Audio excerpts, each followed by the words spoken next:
They say the crowd holds its breath in moments that will not be forgotten. In a crowded gym in 1969, Bruce Lee faced a man who carried the weight of a nation's reputation, its reigning karate champion. Within 10 seconds, the space between them had shifted, not through chaos, but through quiet inevitability. When the last movement settled, the room was silent. No cheers, no gasps, just a recognition that what had happened could not be undone.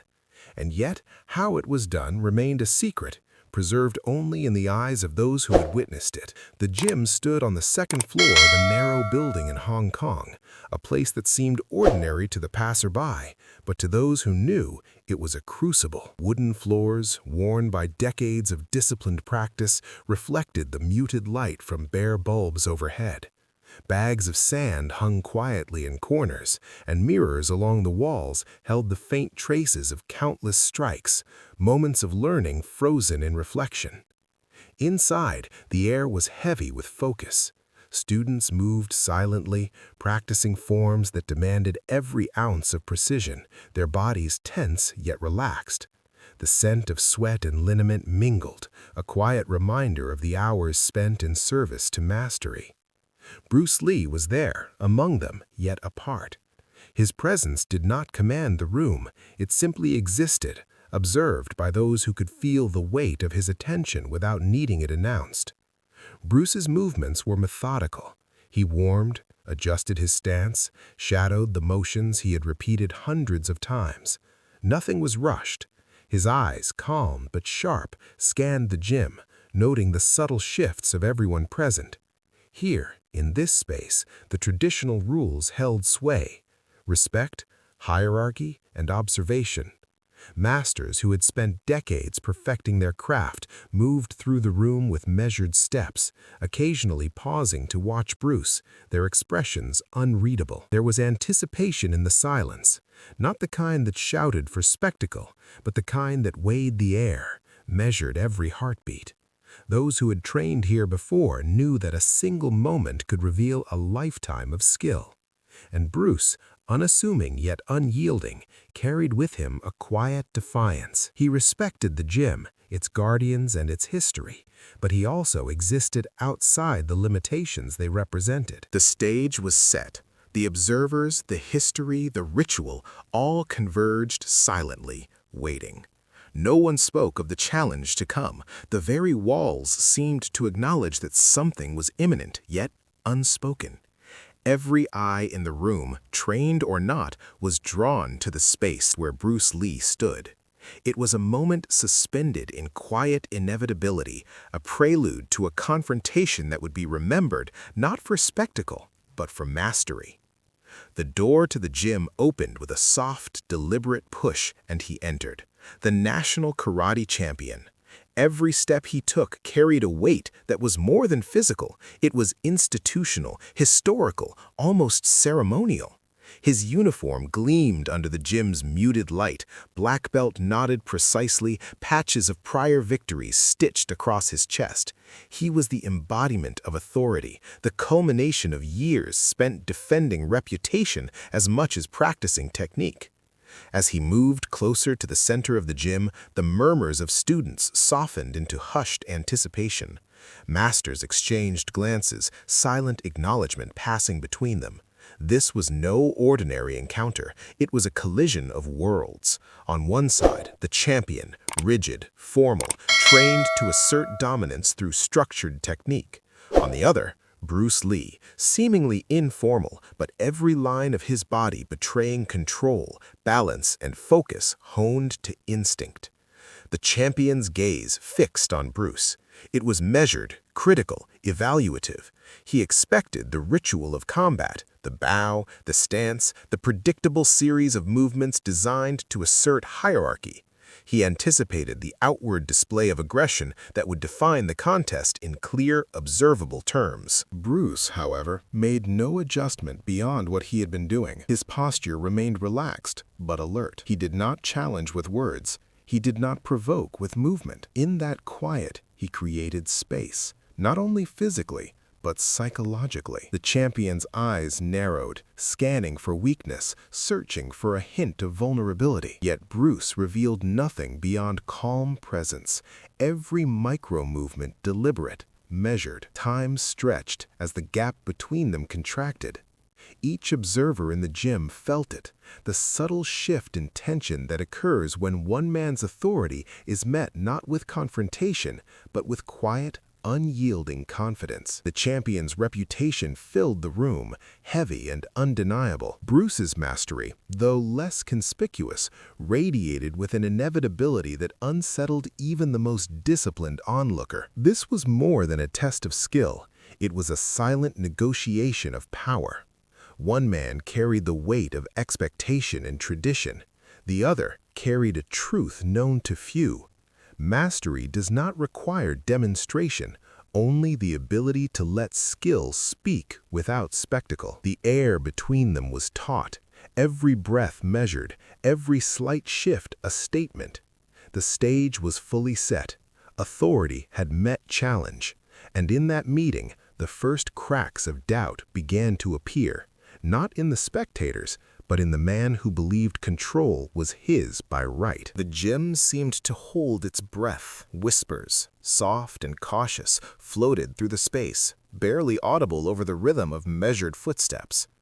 Students and masters alike instinctively shifted closer, forming a semicircle, their eyes trained not only on the two men at the center, but on the space between them, where expectation and uncertainty coexisted. Every movement was observed, catalogued, analyzed, yet nothing decisive had yet occurred. The champion, aware of the audience, attempted to assert his presence through posture and deliberate steps. Each advance was precise, yet controlled. An overture meant to communicate dominance, to set the parameters of engagement. In response, Bruce remained almost stationary, his feet planted with purpose, his eyes calm, reflecting nothing of the thoughts within. It was a silence that spoke louder than any verbal challenge could. Tension thickened, not in the form of dramatic gestures or explosive motion, but as a cumulative pressure. Every observer could sense it, the unspoken question hanging over the gym. How would this unfold? The champion's movements were methodical, testing boundaries, seeking openings. Each attempt to impose himself was met not with resistance in the conventional sense, but with subtle deflection, a shifting of weight here, a micro-adjustment there. Bruce's body moved in quiet correspondence with the champion's, absorbing and redirecting energy in ways imperceptible to the untrained eye. Spectators felt it before they saw it. A subtle unease began to ripple through the crowd. Confidence, once assumed, now wavered. The champion's composure, maintained for years under the scrutiny of peers and tradition, showed the first signs of strain, not through loss of balance or flawed technique, but in hesitation, the briefest faltering of certainty that can reveal more than 1,000 strikes. The gym had become a theater of psychological tension. Silence replaced sound. Observers no longer whispered about what might happen. They watched the shifting currents of control, noting how restraint itself could unsettle a man accustomed to asserting power through formality and aggression. Time, seemingly slowed, accentuated the inevitability of the moment. In that quiet observation, the audience learned something beyond technique. They witnessed the weight of expectation confront mastery refined through subtlety, precision, and an intimate understanding of human behavior. Each small adjustment Bruce made, each nonchalant stance, communicated a command far stronger than overt force. The champion, confronted with a presence that required no declaration, began to feel the unrelenting pressure of inevitability. And the room, once filled with murmurs and anticipatory breaths, grew still. The tension was no longer between two men alone. It had expanded to include every eye in the gym. They waited, not for spectacle, but for the quiet unfolding of skill, knowing that what was about to happen would be remembered not for action, but for authority expressed in its purest form. The moment arrived without announcement. No bell, no signal, no flourish. Bruce Lee shifted, almost imperceptibly, a mere fraction of an inch, yet it was enough. The champion lunged, testing the boundaries of reach, expecting resistance measured by force. What he met instead was space, controlled, precise, and entirely intentional. Bruce's movements were economical, each motion fulfilling a purpose beyond the immediate. A slight turn of the torso redirected energy, a measured step adjusted balance, a subtle pivot created openings where none had been intended. There was no flurry of strikes, no theatrical display, only the articulation of skill through silence. Every action, though minimal, carried consequence. The champion's own force, once assumed to dominate, was absorbed and neutralized with quiet inevitability. Witnesses later described the effect as almost imperceptible at first. One moment, the champion was asserting himself. The next, the balance of the room had shifted. Bruce did not attack to overwhelm. He acted to control, to demonstrate mastery without spectacle. Each micro-movement communicated authority, the ability to dictate the outcome without needing to announce it. The champion, trained for confrontation and accustomed to ritualized combat, found himself disoriented not by speed or aggression, but by clarity. Bruce's composure remained absolute. Every gesture the champion made was met with subtle redirection. His own strength returned in controlled arcs, neutralized before it could accumulate. The efficiency was quiet, almost invisible, but the outcome was undeniable. Time itself seemed to condense. 10 seconds, a span that could otherwise be mundane, stretched into an eternity for those watching. In that brief window, Bruce demonstrated not just skill, but understanding, the mastery of timing, positioning, and psychological presence. Each adjustment, though minimal, reinforced the inevitability of the result. And then it was done. The champion's posture faltered, hesitation creeping into movements that had previously been confident and measured. Bruce, standing composed, exuded calm authority. There had been no clash, no dramatic strike, yet the contest was resolved. The room recognized it immediately. Control had been asserted, dominance established, all without spectacle, all without forceful display. The spectators, many of whom had trained under strict traditional systems, understood that what they had witnessed transcended technique. It was a demonstration of intelligence applied to the body, of observation shaping action, of subtlety achieving what aggression could not. The lesson was quiet but absolute. Mastery does not demand recognition. It requires only the ability to act with precision, control, and inevitability. And in that silence, the weight of Bruce Lee's presence became unmistakable. The champion's movements slowed, almost imperceptibly at first. Confidence, once unshakable, gave way to micro-pauses, tiny gaps in timing that an untrained eye might miss, yet spoke volumes to those who had watched closely. His shoulders stiffened, hands hovered, unsure whether to strike or withdraw. Each subtle hesitation was a signal, a quiet admission that the balance had shifted. Bruce Lee remained composed, his breathing steady, eyes observing. There was no gloating, no display of triumph. He did not push further. There was no need. Mastery, he showed, is not measured by overwhelming force, but by the quiet extraction of certainty from chaos. The champion's confidence, once bolstered by titles and tradition, unraveled under the weight of that inevitability. The spectators sensed it immediately. Whispers had long since ceased. The energy in the gym shifted from anticipation to a collective recognition of resolution. The champion, trained to project authority through form, had become a study in tension, a man unmoored by the subtle control of another. There was no shouting, no overt surrender, only a silent acknowledgement that the parameters of engagement had been redefined. The collapse was psychological rather than physical. Every muscle remained intact, every stance formally correct, yet the intent behind the motion faltered. The champion's actions, once precise, were now reactive, uncertain. In that brief moment, the room understood a truth that would linger for decades. Authority can be challenged not only by force, but by presence, understanding, and restraint. Bruce did not seek to humiliate. He allowed the champion's mind to reach its own conclusion, the demonstration sufficient without interference. The lesson, conveyed quietly, was clear. Dominance can be established without spectacle, and mastery manifests as inevitability. The champion, though still standing, had been measured, evaluated, and found outclassed. The room remained silent as the tension ebbed. What had seemed a confrontation in motion was now a tableau of understanding.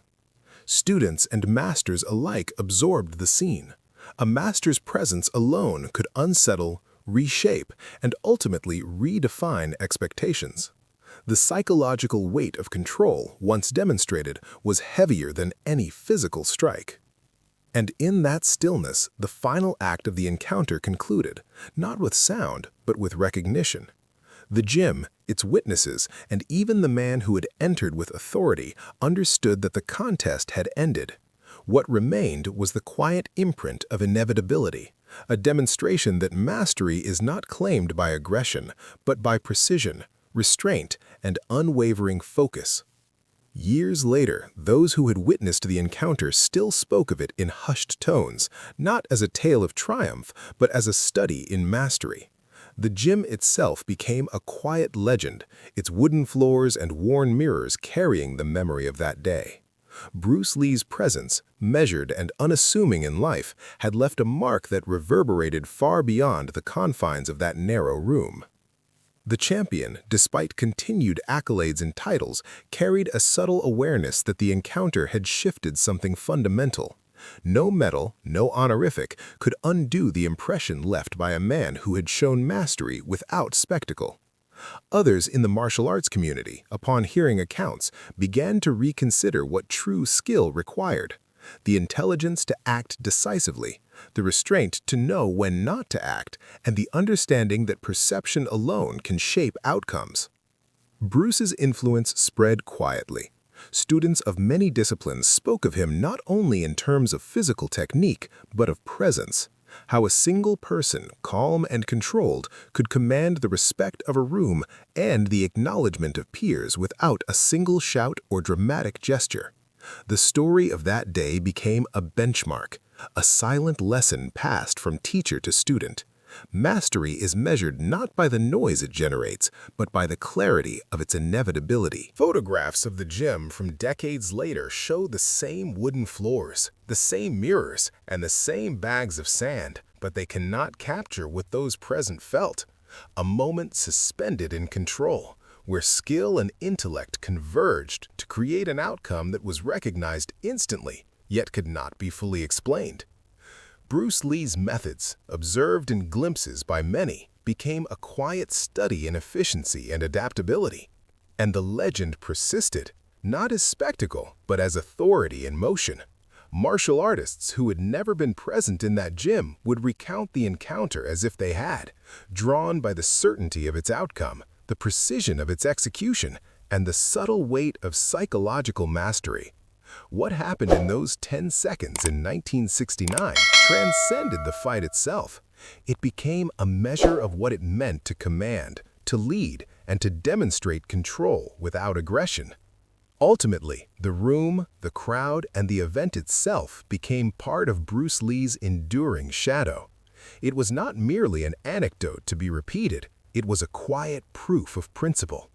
Authority expressed through calm observation, skill honed to inevitability, and restraint applied to power left an impression that did not fade.